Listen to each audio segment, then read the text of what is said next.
All right, so welcome back for another deep dive with us. You guys shared a really interesting TikTok video with us, and it's from this account called Revolution of Knowledge, posted December 7th. It's amazing, what we can unpack from just one piece of content, right? Yeah, it really is.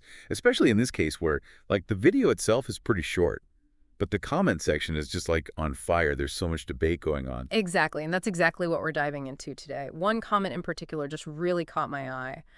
It said, "The government takes our taxpayer dollars to pay the police to protect them, not us, the people." Ooh, that's a loaded statement. That gets right to the heart of, how people perceive power and authority. Right. And looking through the other comments, a lot of people seem to agree with that sentiment. For example, one person wrote, "We say we're free, yet we accept to be governed by other people in government instead of governing ourselves accordingly." That comment is fascinating to me. It hints at this kind of frustration with the existing power structures, like they're questioning the very legitimacy of government itself. Yeah, it definitely brings up that whole idea of the social contract, What do we owe the government? Mm. And what do they owe us in return? And if we don't feel like that contract is being upheld, what are our options? Exactly. And this is where things get really interesting because another commenter chimed in and said, they created fear for us, for them to control us, the mass. Remember, anything you fear, you'll obey. Okay, so now we're getting into like serious conspiracy theory territory. But I think it's important to understand why some people might feel that way. Like, what experiences have led them to believe that the government is intentionally creating fear to control the population? Absolutely. It's not about dismissing these comments as like, crazy or irrational, but rather trying to understand the underlying anxieties and mistrust that they reveal. So we've got this group of people who seem convinced that the police are essentially just tools of government control. They're to protect the interests of the powerful rather than the average citizen. And that perspective is reflected in the way they interpret even the simplest actions of law enforcement. Like one commenter even used the phrase guardians on, almost sarcastically, like they're mocking the idea that police are actually there to protect us. But it's not like everyone in the comments is on board with this whole like police state narrative. Some people seem to be pushing back, though maybe in a more subtle way. Right. There are a few comments that stand out, like overstand and understand, for example. Almost like they're hinting at a deeper level of understanding about the situation.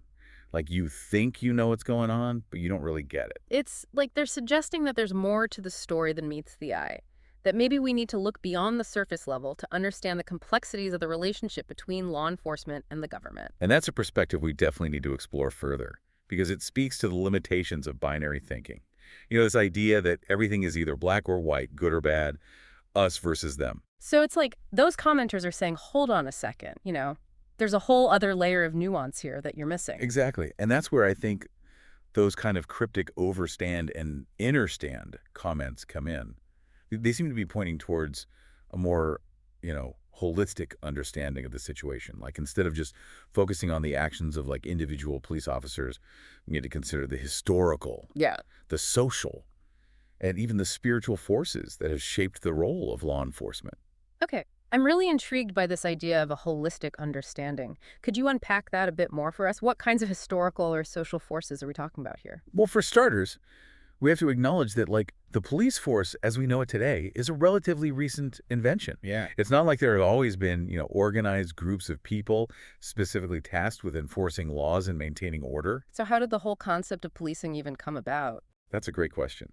And the answer is complex, because it varies from culture to culture and from time period to time period.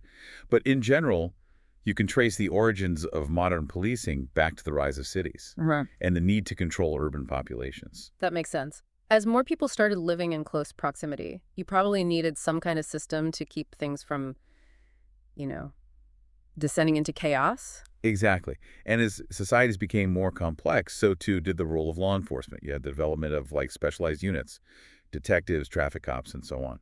And along with that came the increasing professionalization of police forces with standardized training, codes of conduct, and so on.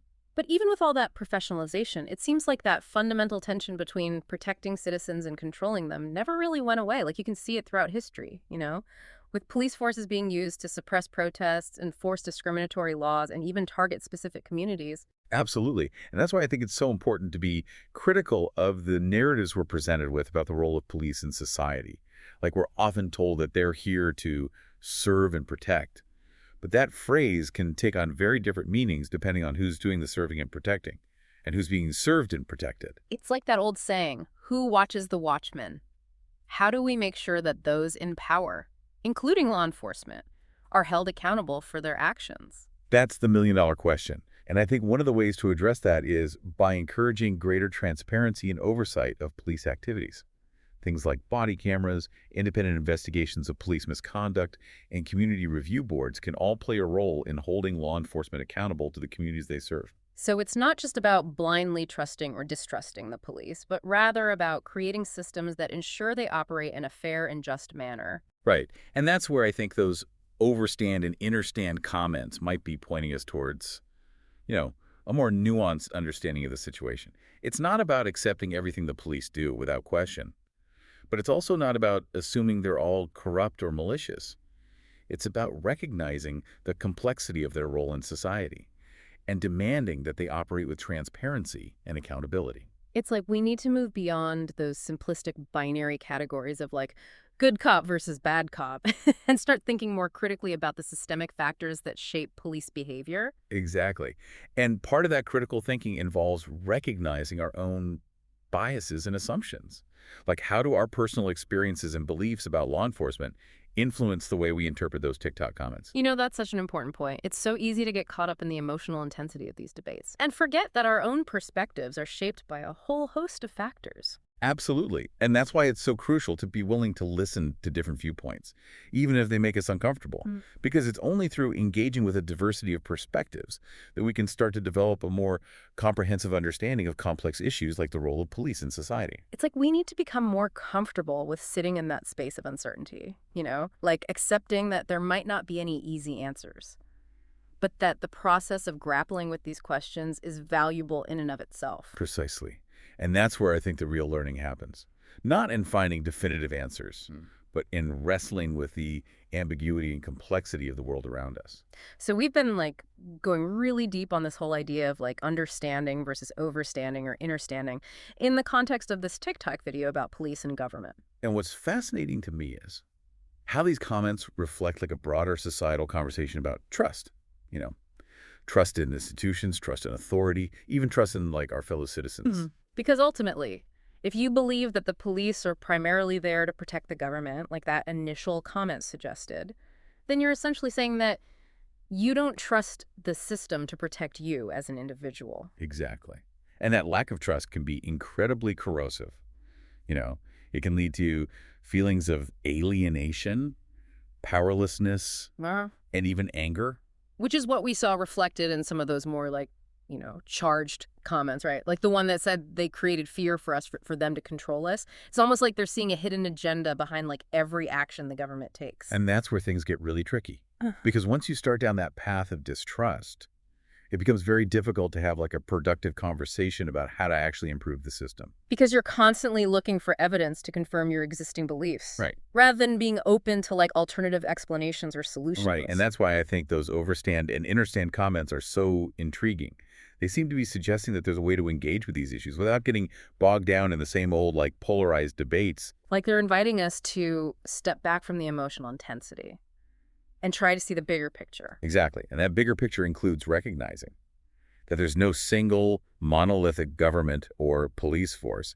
These are complex, multifaceted institutions made up of individuals with their own motivations, biases, and limitations. And those individuals are operating within systems that have evolved over centuries, often in response to very specific historical circumstances. Which brings us back to that idea of holistic understanding. If we really want to grapple with these issues in a meaningful way, we can't just focus on the surface level, the individual actions of police officers, the rhetoric of politicians, the latest viral TikTok video. We need to dig deeper into the historical roots of policing, the social and economic factors that contribute to crime and inequality, and the psychological dynamics of power and authority. And we need to be willing to challenge our own assumptions and biases, to engage with perspectives that might make us uncomfortable, and to accept that there might not be any easy answers. Because ultimately, this isn't just about the police or the government.